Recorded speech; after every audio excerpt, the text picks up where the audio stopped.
My sister made my life a nightmare, and now she's carrying my husband's baby. When our parents cut her out of their will, she came crawling to me, begging for help. I want to share this story with you. It might sound like something you've heard before, but trust me, the ending is nothing you'll expect.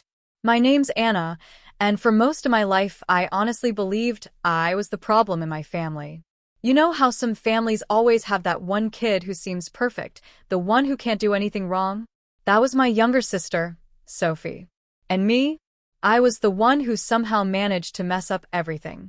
Looking back now, I can see just how messed up it all really was.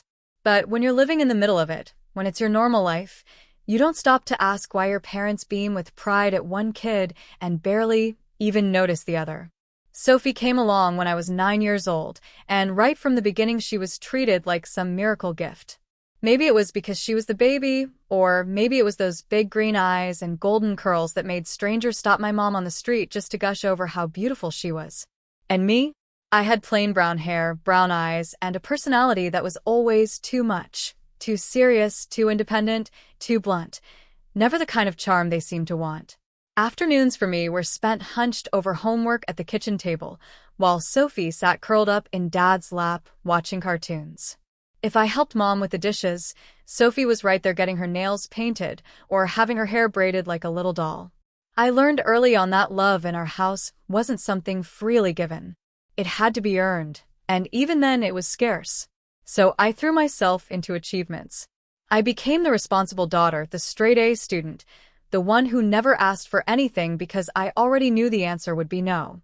Meanwhile, Sophie just had to bat her eyelashes, and she got whatever she wanted. Anna, why can't you be more like your sister?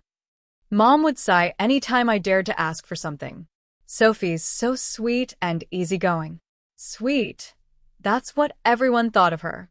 But even when I was just 9, I could see something in Sophie's eyes when the adults weren't looking. Something cold, calculating, something that made my stomach twist with a fear I didn't yet know how to name. By the time Sophie was 5 and I was 11, the roles were locked in place. She was the golden child, and I was the dependable one, the girl expected to make life easier for everyone else. I told myself it didn't matter, that I didn't need their approval. But deep down, the little girl inside me couldn't help wondering what I had done so wrong to deserve so little love, while Sophie got everything without lifting a finger. I had no clue back then that the worst was still waiting for me. I didn't realize that all this favoritism was feeding a monster who'd one day try to destroy everything I'd built. The red flags had always been there, but none of us wanted to see them. Not even me. The first time I really understood that Sophie wasn't the angel everyone believed she was, I was 14, and she was 6. I came home from school to find my diary ripped apart, pages scattered across my bedroom floor like confetti. I ran crying to Mom, but Sophie was right behind me with big fake tears rolling down her cheeks. She claimed she'd been looking for crayons and accidentally knocked it off my desk. "I'm sorry, Anna," she sobbed, wrapping herself around Mom's legs. "I didn't mean to." Mom melted on the spot, scooping Sophie up and shooting me this disappointed glare. "It's just a diary, Anna. Don't make such a fuss. She's just a little girl." But I had seen Sophie's face for a split second before she started crying. She had been smiling. Actually smiling. "James is going to laugh at you," Sophie sneered. I ignored her, focusing on my reflection in the mirror. I'd learned the hard way that arguing with her only made things worse. But apparently, ignoring her wasn't the right choice either. Before I knew it, she had lunged forward and flicked the lighter right at my hair. The flame caught instantly, and I screamed, hopping back while frantically patting at the ends of my curls. The acrid smell filled the bathroom, sharp and suffocating. Staring into the mirror, I saw a chunk of my hair burned off, leaving a jagged, singed mess on the right side of my head. "Sophie," I shrieked, but she was already darting down the hallway, yelling, "Daddy!" Anna's yelling at me again. This time, Dad had actually heard my scream. He came running, finding me standing in the bathroom with my hair burned and tears streaming down my face. In my hand was the lighter, the undeniable evidence that hadn't been there a second ago. "What happened?" he demanded, looking between us. She tried to set my hair on fire. I stammered, my voice trembling. Sophie immediately dissolved into tears. I didn't mean to. I was just playing. I grabbed the lighter, and it got too close. I'm sorry. I'm sorry. For a split second, I thought it would be like all the other times. Dad comforting her, telling me I was overreacting. But there was something different in his face. Maybe it was the unmistakable smell of burned hair. Maybe it was the sight of me trembling, or maybe he was finally seeing the physical proof of what Sophie was capable of. Sophie, he said quietly, his voice sharper than I'd ever heard it. Tell me exactly what happened. I already did, she wailed, but now her tears sounded desperate rather than manipulative. Dad looked at the lighter, then at my burned hair, then back at Sophie. For the first time in my life, I saw doubt in his expression about his golden child. This stops now, he said. I wasn't sure if he was speaking to her or himself. Sophie, go to your room. We'll deal with this after I take care of your sister. He kept his word. Within 3 days, I was enrolled in kickboxing at Morrison's Martial Arts Academy downtown. At first, I was terrified, the only teenage girl in a class full of confident adults who all seemed to know exactly what they were doing. But after about 1 month, something amazing happened. My body remembered what it felt like to be strong. My mind quieted the constant anxiety that had become my default state. I finally had a place to channel all the anger and frustration I'd been carrying around. Sensei Kim became like a second father to me. Quiet, intense, never raising his voice, but commanding respect from everyone in the room. He taught me that real strength wasn't about being the biggest or the loudest. It was about being centered, confident, and fearless. Power comes from within, he would say during meditation. Nobody can take it from you unless you let them. At home, the balance was shifting. Sophie couldn't understand why her usual tactics weren't working on me anymore. When she tried to corner me with whispered threats, I would look her square in the eyes with a calmness that clearly unnerved her. The real test came 1 month into my training. I was in my room doing homework when I heard her rifling through my backpack in the hallway. This wasn't new. She had been stealing my lunch money for years. But that day, she found my emergency $25 bill, the one I kept for real emergencies. Give it back, Sophie, I said from my doorway, my voice calm and steady. I'd reached my breaking point with her constant needling. I was done rising to her bait, done defending myself, and done caring whether she approved of me or not. So instead of wasting energy on her drama, I threw everything I had into my studies. The focus I found in myself surprised even me. I joined the debate team, volunteered at the local library, and spent most evenings hunched over scholarship applications. Every hour I poured into building my future was 1 less hour spent dwelling on the chaos at home. By my 3rd year of high school, my guidance counselor, Mrs. Johnson, called me into her office with a look on her face I'd never seen before. Anna, I've got some incredible news for you, she said, her excitement barely contained. She told me I'd been awarded the Harrison Academic Scholarship to State University, full tuition, room, board, and even a stipend for books. I just stared at her, trying to process the words. A full scholarship? The whole thing covered? She nodded. 5 years completely paid for as long as I kept a 3.7 GPA. Anna, she added, this scholarship is extremely competitive. Only 3 are given out in the entire state each year. That night at dinner, I shared the news with my family. Dad's face lit up with genuine pride. Anna, that's amazing. I'm so proud of you, he said. Mom smiled but looked distracted. That's wonderful, honey. Will you still be able to come home on weekends to help out? She asked.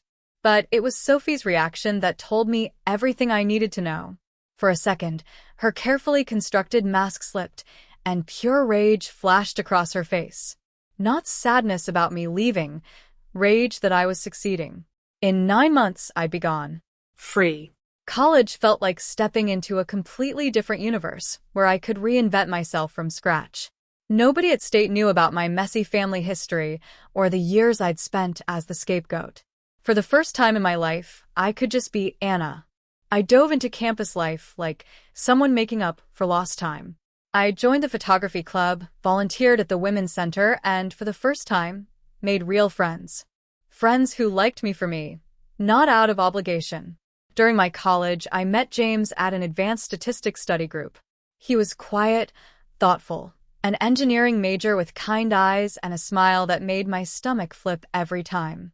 What struck me most was how genuinely he seemed to care about what I had to say. Our first date was at a little coffee shop off campus, where we sat for 3 hours talking about everything and nothing. He told me about growing up the middle child in a family of 5, about his dream of designing sustainable housing, and about his fear of nines, ironic considering he wanted to build skyscrapers. I found myself opening up to him in ways I never had with anyone else. I told him about my scholarship, my love for photography, and the complicated mess that was my family, though I left out the worst parts. Some stories were too heavy for a second date.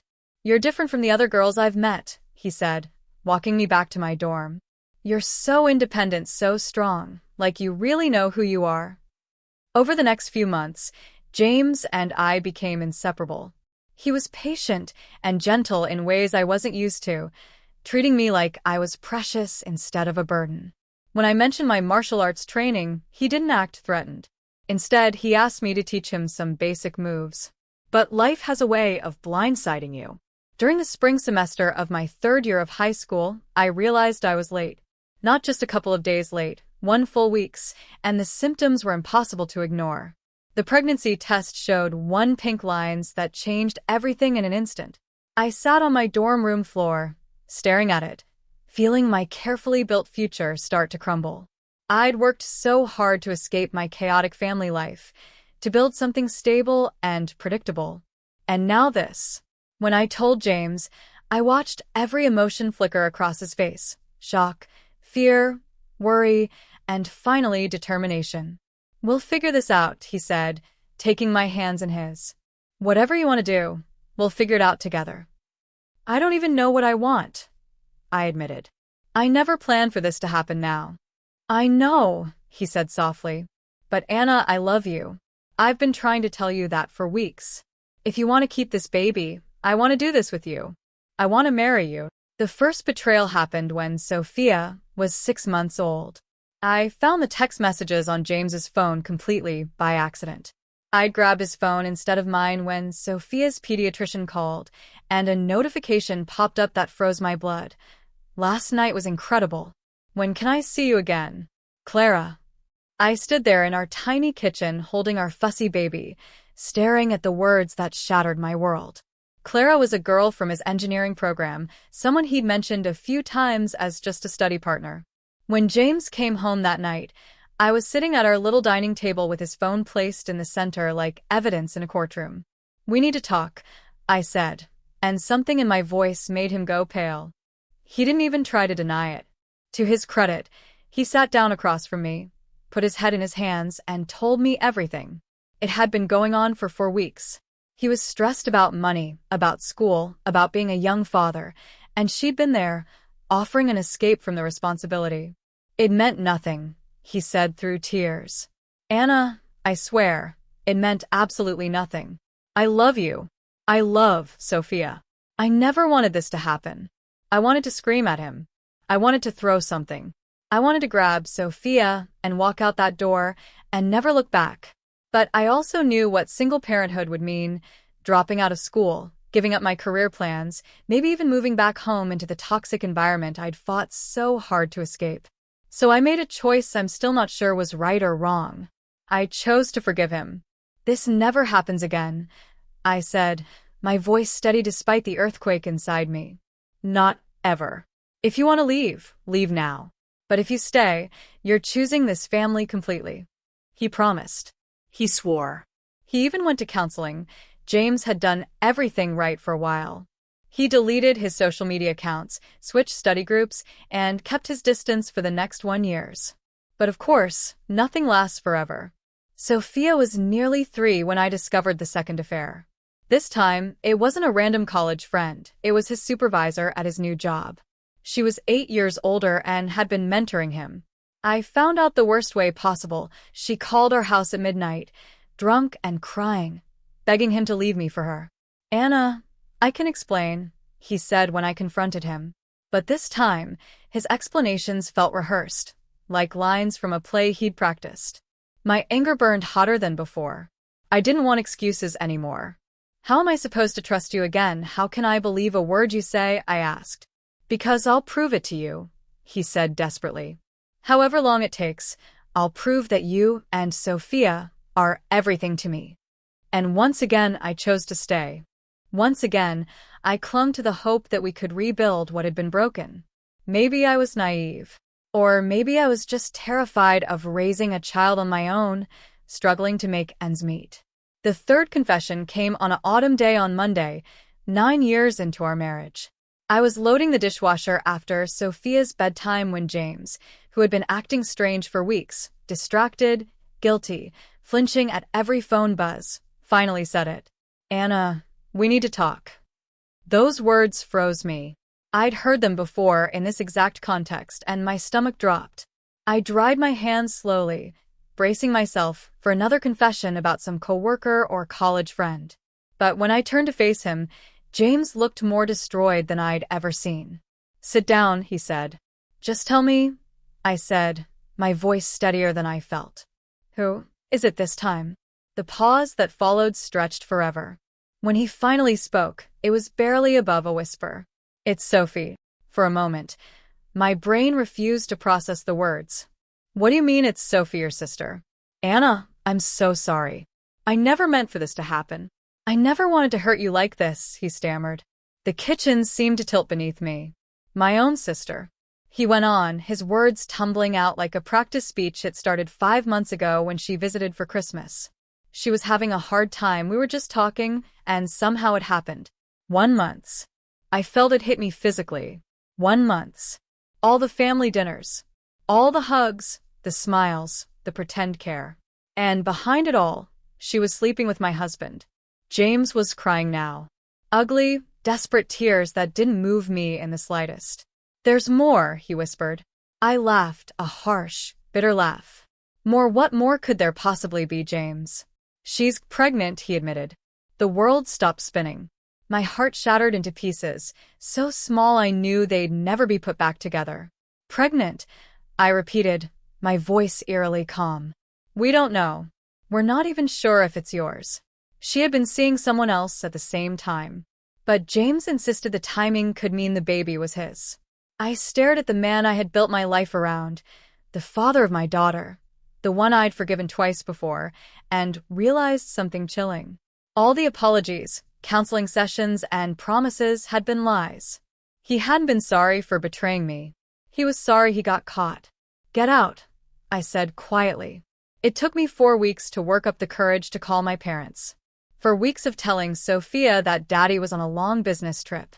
For weeks of crying myself to sleep after she went to bed. For weeks of planning exactly how to frame the conversation, because this would change everything. I knew I had to be strategic. Sophie had spent our entire lives twisting situations to make herself look like the victim. I couldn't just call and scream accusations without proof. But I knew her well enough to predict exactly how she'd react when confronted. So I set a trap. I called Mom on a day off when I knew Dad would be home too, asking them to put me on speakerphone for a family discussion. "Of course, sweetheart," Mom said. "Is everything okay? You sound stressed." "Actually, no. Everything isn't okay." I began carefully. "James and I are having some serious problems, and I need to talk to you about Sophie's involvement." A pause. "Sophie's involvement?" Dad asked. "What does she have to do with your marriage?" "Well, that's what I'm hoping you can help me understand," I said, keeping my tone neutral. "James told me she's been calling him a lot lately, and Sophia mentioned seeing her at our house when I wasn't there. I'm just trying to figure out what's really going on." Part of that was true. Sophia had mentioned seeing Aunt Sophie's car in the driveway that one day after school. At the time, I'd assumed she was mistaken. "Oh, honey," Mom said in that dismissive tone I knew so well. "You know how Sophie is. She probably just wanted to help with whatever problems you one were having. She's always cared so much about your happiness." "Right," I said. "Which is why I thought maybe we should call her now and hear her side. Clear the air. Could you ask her to join this conversation?" "Of course," Dad said. I heard them call Sophie in, my heart pounding as I waited for her voice. Anna, she said, sounding surprised but not panicked. Mom said you wanted to talk about James. Is everything okay? I'm hoping you can help me understand that, I replied. James mentioned you and have been talking a lot lately. Well, yeah, she said, and I could almost hear her calculating her words. He seemed really stressed about work and money, and I just wanted to help. I mean, you're my sister. Your happiness is what matters to me. That's so sweet of you, I replied, layering my words with a kind of practiced gratitude I didn't actually feel. And it was really thoughtful of you to swing by the house to check on Sophia while I was stuck at work. There was the briefest pause on the other end. Oh, that, she said at last. Yeah, I just wanted to make sure she was okay. Of course. And I'm sure James appreciated the support, too, I added, especially with everything he's been dealing with lately. What do you mean by that? Sophie asked.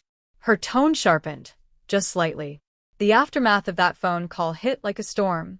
Dad ended it by hanging up on Sophie mid-sentence, right after she started accusing me of stealing James's affection from her in the first place.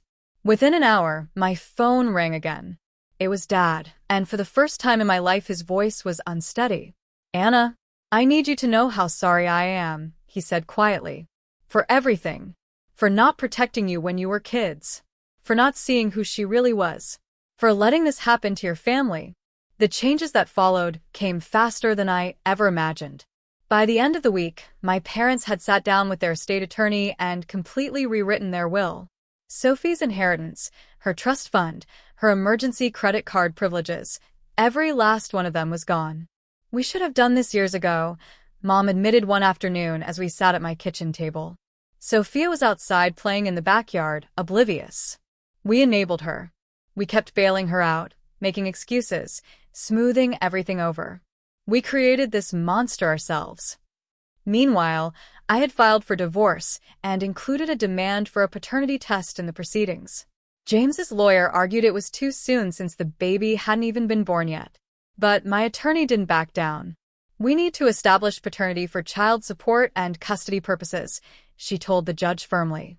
My client has a right to know if her husband fathered a child with her sister. 5 weeks later, the prenatal test results came back, confirming what I'd already known deep down. James was the father.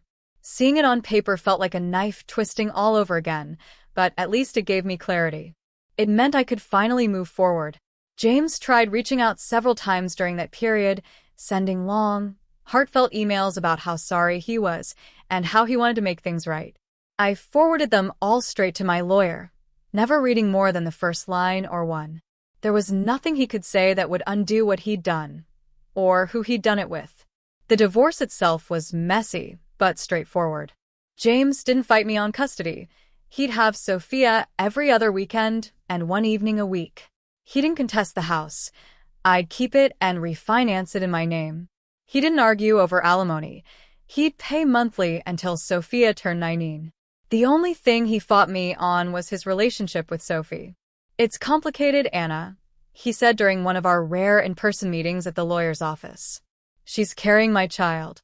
I have to think about what's best for the baby. What's best for the baby? I shot back, my voice ice cold. Is having a father who doesn't bail when things get tough. But judging from your track record, I'm not holding my breath. Sophie, meanwhile, was spiraling. With her financial safety net gone and her family ties severed, she was staring down single motherhood without the support she'd always assumed would be there. She'd been working part-time at a boutique, barely scraping together enough for rent. Now she was pregnant and essentially homeless. 1 month after James moved out, I got a text from him I nearly deleted without reading. Sophie had the baby. It's a boy. His name is Ethan. I thought you should know. 3 months after the divorce was finalized, on a rainy Thursday evening while I was helping Sophia with her homework, my phone rang again from a number I didn't recognize. Something made me answer. Anna? The voice was so small, so broken. It took me a second to recognize it as Sophie's. How did you get this number? I asked. I got a new phone. Anna, please don't hang up. I know you hate me and I know I deserve it, But I need to talk to you. I walked into the kitchen, out of Sophia's earshot. What do you want, Sophie? I'm in trouble, she said, and over the line I could hear a baby crying. Real trouble. I got evicted before the last month. I'm staying at this awful motel, and I don't have money for another week. Ethan is sick and I can't afford a doctor. I don't know what to do. I felt nothing. No sympathy, no sisterly warmth, just cold detachment. That sounds difficult, I said flatly. Anna, please, she whispered. I know I destroyed everything between us. I know I ruined your marriage and hurt you in the worst way possible. But I'm begging you, not for me, but for Ethan. He's innocent in all this. Is James helping you? I asked. She gave a bitter little laugh. James moved to Denver for a new job. He sends $450 a month in child support. That barely covers diapers and formula. He's seen Ethan twice since he was born. I see, I said. Anna, I'm desperate. I've been calling Mom and Dad for weeks, but they won't even pick up. I tried going to their house, but they had the locks changed. I have no one left. The irony wasn't lost on me. Sophie, who had spent years undermining my relationships and sabotaging my happiness, was now alone, turning to the sister whose life she'd systematically wrecked. What exactly are you asking me for? I said. Just a loan, she blurted out. Enough to get into an apartment and pay the first month's rent. Maybe $2,550. I'll pay you back as soon as I can. I'm looking for work, but it's hard with the baby. And most places won't hire someone without a permanent address. $1,000. About half of what James sent me every month in alimony. Money I could easily afford. Money that would solve her immediate crisis. Please, Anna, she begged. I know I don't deserve anything from you, but Ethan does. He's your nephew. He's Sophia's brother. Stepbrother. I corrected automatically. Right. Stepbrother. But still family. Family. The word that had been used for 24 years to excuse Sophie's behavior. Family. She looked up at me with her usual defiant smirk, crumpling the bill in her fist. Make me. For 9 years, I had walked away from moments like this. I had complained to parents who didn't listen, tried reasoning with someone who had no interest in reason, and ultimately accepted that I was powerless. But this time felt different. I could feel the strength in my legs, the control in my breathing, the quiet confidence that months of training had built in me. I'm asking nicely one more time, I said. Give me back my money. Or what? She taunted, stepping closer. You'll cry to Daddy again. She reached out to shove me, like she had 10 times before. But this time I was ready. I caught her wrist gently but firmly, stopping her movement without hurting her. The shock on her face was priceless. For the first time, someone had physically stopped her from getting what she wanted. I don't want to hurt you, I said quietly, but I'm not going to let you hurt me anymore either. Once she realized she couldn't intimidate me physically, Sophie adapted. Her direct attack stopped, replaced by something much more insidious, a cold, calculated effort to make me feel invisible and worthless in my own home. She gave me the silent treatment for weeks at a time, acting like I didn't exist. When she was forced to speak, her tone alone could convey complete disgust, without saying anything bad enough for our parents to notice. Could you pass the salt? She would ask at dinner, but the way she said it made me feel like some kind of contaminant she was forced to interact with.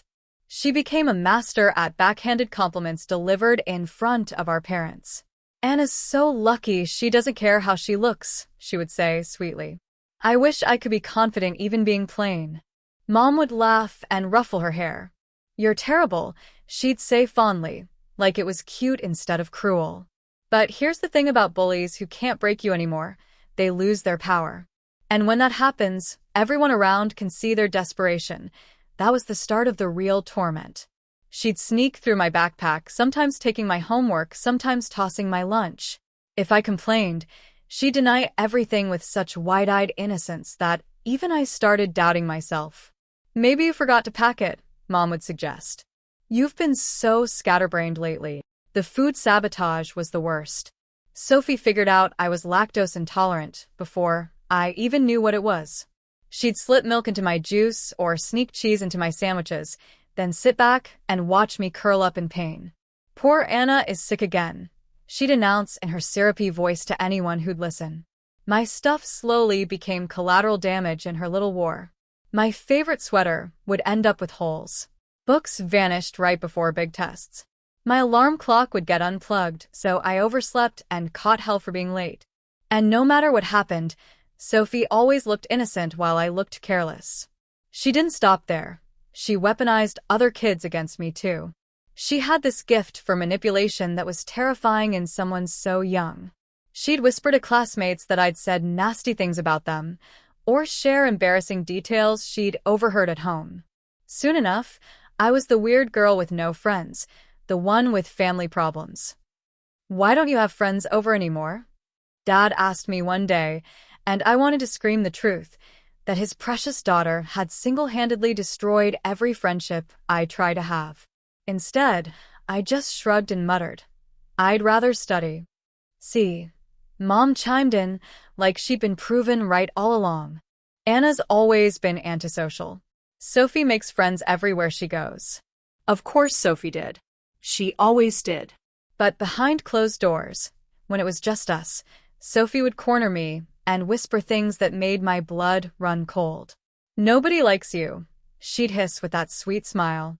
"Mom and Dad wish I was their only daughter." I'll never forget the day everything changed. I was 16, Sophie was 9, and I was getting ready for my very first real date. James Carter had finally asked me to the school dance, and for once, I felt genuinely excited. I'd saved up babysitting money to buy a dress, and I was standing in the bathroom curling my hair, humming to myself. That's when Sophie appeared in the doorway, holding Dad's lighter. Her voice was flat, her eyes empty, and she said, "You look stupid," which apparently meant I was supposed to forgive anything and help anyone, no matter how badly they'd hurt me. "Anna, are you still there?" a voice asked. "I'm here," I said. "So, will you help us?" "Just this once. I promise I'll never ask you for anything again." My mind drifted back. 9-year-old me, discovering my diary ripped apart. 13-years-old me, doubled over in pain because my sister had secretly spiked my food with milk, smiling the whole time. 16-year-old me, hair on fire, and there she was, my sister, holding the lighter. I thought about my wedding, Sophie hugging me, telling me how genuinely happy she was for me. And then Christmas holiday, with her playing with Sophia while scheming to seduce my husband. 1 month of betrayal. 1 month of her looking me straight in the eye, pretending to care about my family, all while quietly dismantling it. "Anna, please," she pleaded. "I'm not asking you to forgive me, or to be in my life. I just need help getting back on my feet, so I can take care of my son." "No," I said quietly. "What?" "No," I repeated, firmer this time. "I won't help you. I won't give you money. I won't co-sign an apartment lease. I won't write job references. I won't do anything to make your life easier." "But Anna, you made your choices. Sophie, you chose to pursue my husband. You chose to have an affair behind my back. You chose to get pregnant. You chose to destroy my marriage and break up Sophia's family. And now, you have to live with the consequences. I can't believe you're being this cruel. After everything we've been through." "Everything we've been through?" I interrupted sharply. "You mean everything you put me through?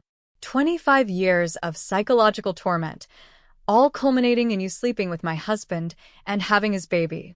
That's what we've been through, Sophie." I hung up and blocked her number immediately. The cycle was finally broken. 4 months later, I sat in my boss's office, accepting a promotion to regional marketing director and a 47% salary increase. "Sophia's thriving at her new school," Olivia said, handing me the promotion paperwork. "She's making friends, excelling in her art classes, and your house. It finally feels like home again, not a crime scene. You've really turned things around this year. Your campaigns are innovative, and your leadership has impressed everyone on the executive team." That evening, I called Dad to share the news. "Anna, that's wonderful," he said, pride warm in his voice. "You've worked so hard to rebuild your life. Your mother and I are so proud of how you've handled everything. We talked for an hour. Sophia's school progress, my new job responsibilities, their plans to visit for Thanksgiving.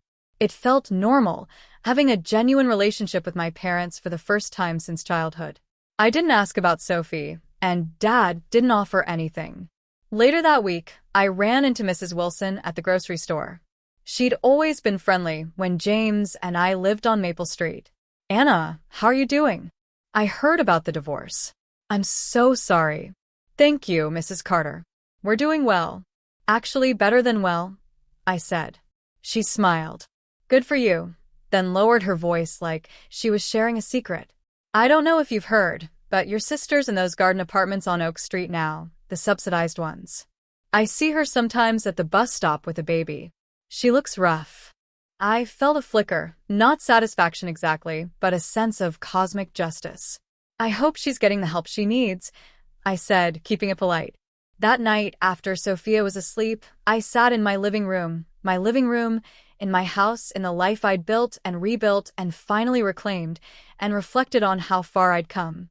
Sophie was struggling in subsidized housing, with a baby and no support system, finally facing the consequences of her choices. James was alone in Denver, having lost his family for a few months of excitement with someone who turned out to be more trouble than she was worth. My parents were working to rebuild their relationship with me while mourning the daughter they thought they knew. And me? I was thriving. A career I loved, a happy and secure daughter, parents who finally saw me clearly and, most importantly, peace. Real peace. For the first time since I was a kid. Sophia appeared in the doorway. Mom, are you happy now? Her question caught me off guard. What do you mean, sweetheart? You seem different. Lighter, I guess. Like you're not worried all the time anymore. Yes, Sophia, I said, smiling. I'm happy. Happier than I've been in a long time. I'd learned something important. Sometimes the best revenge isn't revenge at all. It's refusing to let someone else's toxicity poison your life. It's setting boundaries and sticking to them. It's choosing your own happiness over someone else's manipulation. Sophie spent 25 years trying to break me. In the end, she only managed to break herself. And the little girl who once wondered why she wasn't loved enough had grown into a woman who finally knew her own worth.